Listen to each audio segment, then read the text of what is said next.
Chapter 11. Putting away all pretense. Heart reform from the inside out. Romans chapter 2, verse 28 and 29. For he is not a Christian which is one outwardly, but he is a Christian which is one inwardly. One of the saddest realities of Christianity today is that there are many Christians, but few disciples. There are many intellectually convinced believers, but few converted. Many have knowledge about God, but most do not know him experientially. Most have the spiritual keys in their possession, but these keys don't impact their day-to-day lives.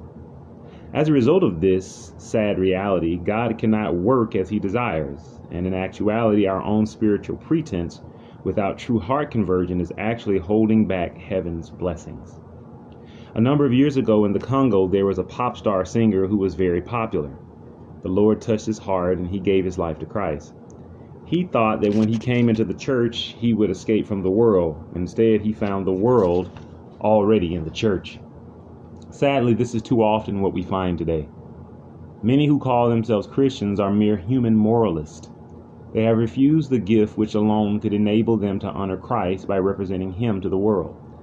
The work of the Holy Spirit is to them a strange work. They are not doers of the word. The heavenly principles that distinguish those who are one with Christ from those who are one with the world have become almost indistinguishable. The professed followers of Christ are no longer a separate and peculiar people. The line of demarcation is indistinct. The people are subordinating themselves to the world, to its practices, its customs, and its selfishness. The church has gone over to the world in transgressing of the law, when the world should have come over to the church in obedience to the law. Daily the church is being converted to the world. Ellen White, addressing the church during the late 1800s, makes the shocking statement that not even 1 in 20 whose names are registered in church books are prepared to end their earthly history. She continues that if they did, many would find themselves without hope and without God, just as any other common sinner. If this was the case with many in the church then, what would be our story today? Sadly, things aren't getting any better. The most popular religion of today is actually the religion of form. Far too many Christians have become content with a form of godliness, without the power of true godliness. 2 Timothy chapter 3 and verse 5. Their profession has become nothing more than pretension. They are pretending to be something they are not.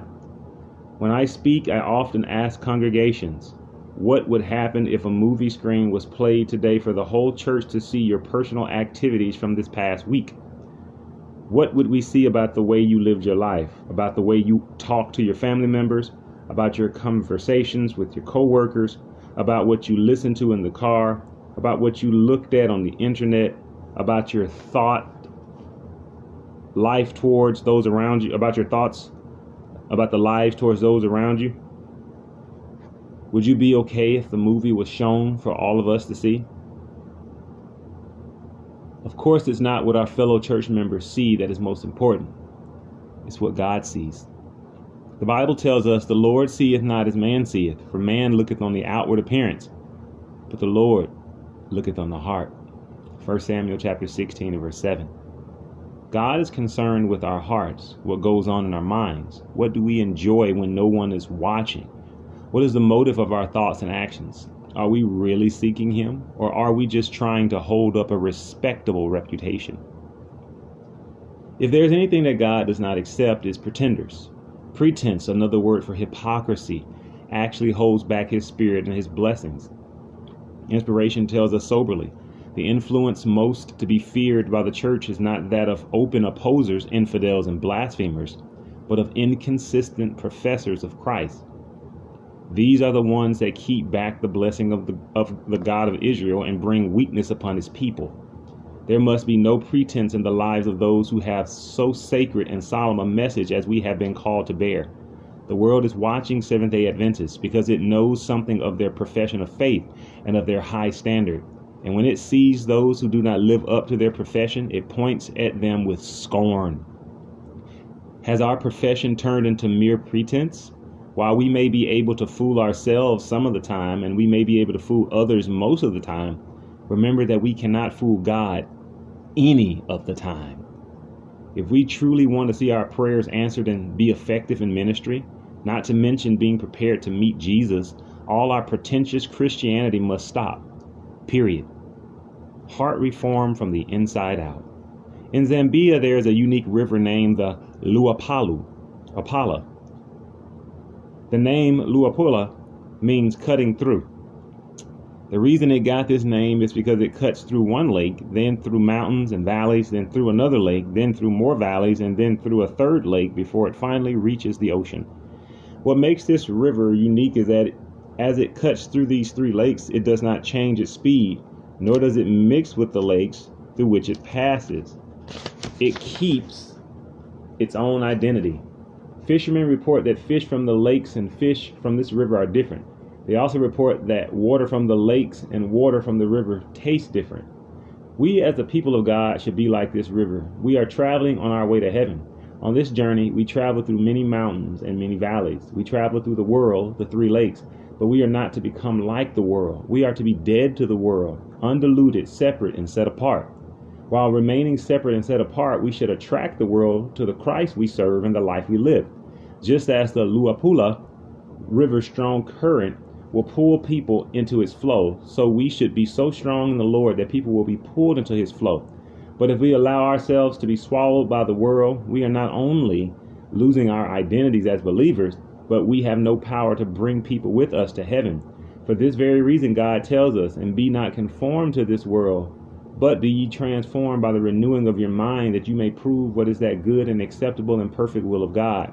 Romans chapter 12 and verse 2. This transformation of heart and mind only God can accomplish as we yield to him.